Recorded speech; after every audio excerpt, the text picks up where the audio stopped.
ये हाथी अपनी हथनी के साथ में रहता था, इतना प्रेम के साथ में रहता था।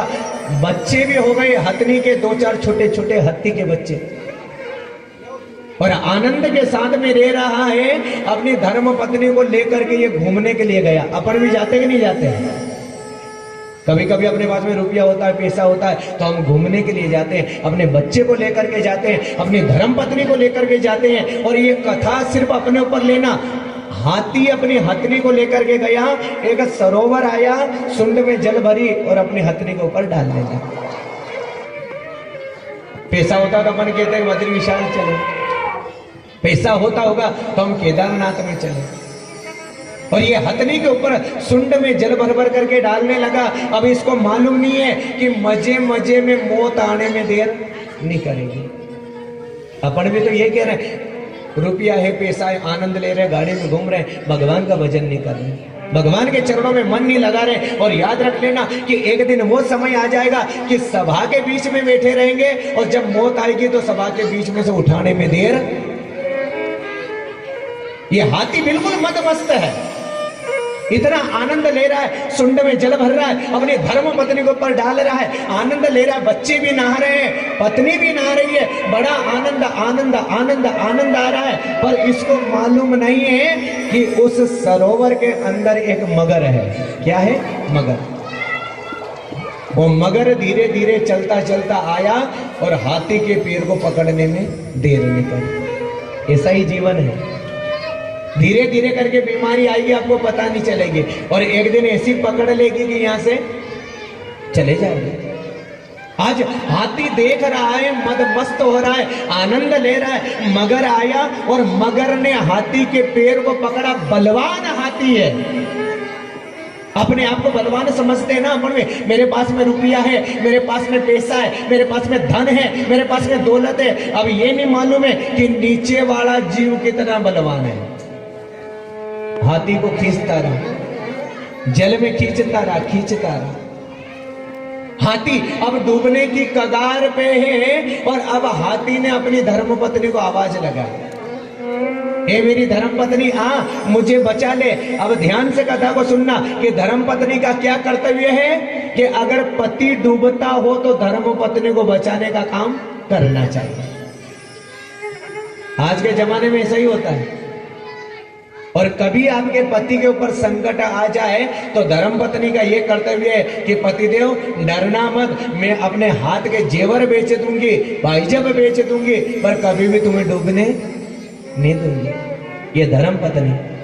ये हाथी डूबता जा रहा है, अपनी धर्मपत्नी को आवाज लगाई, धर्मपत्नी से कहा कि हाँ मुझे बचा, ये नीचे वाला जीव मुझे खींचता जा रहा है, खींचता जा रहा है, खींचता जा रहा है। पर आज धर्मपत्नी को आवाज लगाई, धर्मपत्नी आई भी सही, सुंड से सुंड को बांधी और अपने पति को खींचने का प्रयास किया। पर नीचे वाला जीव ऐसा बलवान था कि हथनी को भी खींचने लगा। अब हथनी ने अंदाजा लगा लिया कि अपने पति के चक्कर में रही तो मैं तो डूबने में। ये जमाना है साहब, सुख में सब लोग अपने साथ में रहते हैं, पर जब दुख आ जाता है ना, तन के कपड़े की बात नहीं कर रहा हूं, अपना रिश्तेदार वो भी अपने को छोड़ने में देर नहीं करता है। आज हाथी डूबने लगा, धर्मपत्नी ने अंदाजा लगा लिया कि वास्तव में अगर मैं मेरे पति के चक्कर में रही तो मैं डूबने में देर नहीं करूंगी, और आज अपने हाथी को छोड़ दिया है। ये तो कायदा क्या था? भगवान ने पति पत्नी का जोड़ा बनाया है, और पति पत्नी का जोड़ा सुख में भी साथ में रहना चाहिए और दुख में भी साथ में रहना चाहिए। आज के जमाने में पत्नी ने देख लिया इसके पास में रुपया नहीं, पैसा नहीं है, तो उसको छोड़ने में, या कोई किसी का पति अंधा हो जाए, किसी का पति लंगड़ा हो जाए, जब सुंदर था जब तक हम लोग साथ में रहे, और आज वह पति लंगड़ा हो गया है, बेरा हो गया है, तो धर्मपत्नी ने छोड़ने में देर नहीं करी। ये हाथी डूबता रहा, और हाथी को एक बात याद आ गई। कहता है, धीरज धर्म मित्र अरुणारी, आफत काल परखिए चारी। ये चार, धीरज, अगर कोई संकट आए तो धीरज रखना चाहिए। धीरज ने साथ नहीं दिया तो धर्म को याद करना चाहिए। धर्म ने याद नहीं किया तो मित्र को याद करना चाहिए। और पति का सबसे बड़ा हौसला, और उस हौसले का नाम है धर्म पत्नी। ये रामचरितमानस कह रही है, धीरज धर्म मित्र अरु नारी, और आफत काल परखिए चारी। जब आपका समय खराब आएगा ना तो चारों की परीक्षा हो जाएगी। और अगर धर्म पत्नी सुलक्षणा होगी तो तुम्हारा साथ देगी, और अगर सुलक्षणा नहीं होगी तो तुमको डुबाने में भी देर नहीं करेगी। और आज हाथी के साथ में यही हुआ, हाथी का साथ छोड़ दिया। हाथी रोता रहा, हाथी कहता रहा कि मैंने तेरे लिए क्या नहीं किया रे। रात रात भर पाणत करिए, रात रात भर मेहनत करी। अगर मैं घर आता था और अगर तू कह देती थी कि आज अपने घर में ये लाना है, तो मैंने मेहनत करने में कसर नहीं छोड़ी है, और जो मांगा वो देने में देर। आज हाथी डूब रहा है, कोई बचाने वाला नहीं मिला। और कथा यहां पर कह रही है कि तिल भर सुंड, कितनी बची? तिल भर, तिल भर सुंड रही जल भीतर। सुंड पूरी डूबने वाली है। उसने अंदाजा लगा लिया कि नहीं तो मेरा बेटा आएगा, नहीं मेरी धर्मपत्नी मेरे पास में आएगी। किनको याद करो? मेरे भगवान को याद करो, मेरा भगवान जरूर आएगा। उसने कहा कि भगवान को बुलाऊं तो कैसे बुलाऊं, ना तो कोई मेरे पास में सामान है।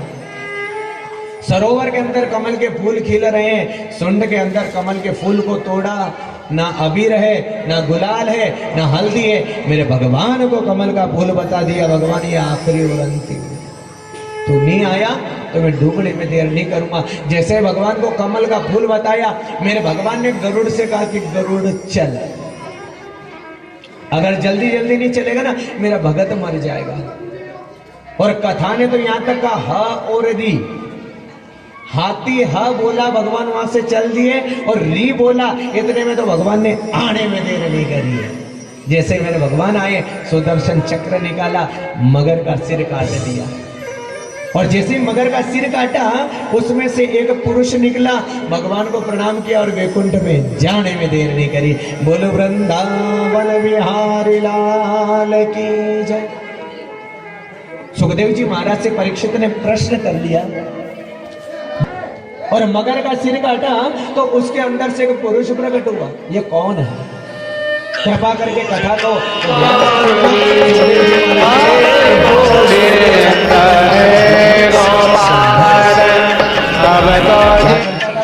इसको मगर क्यों बनना पड़ा? तो कहा कि ये तैरने में बड़ा होशियार था।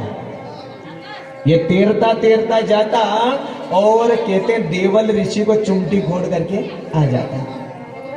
देवल ऋषि ने देख लिया कि तेरे को जल में रहने का ज्यादा शौक है, और जा मैं तेरे को श्राप देता हूं कि तेरे को मगर बनना पड़ेगा। भगवान इस कारण ये मगर बना। और आज सुखदेव जी महाराज से परीक्षित ने प्रश्न कर लिया कि भगवान ये हाथी कौन था? तो ध्यान से कथा को सुनना।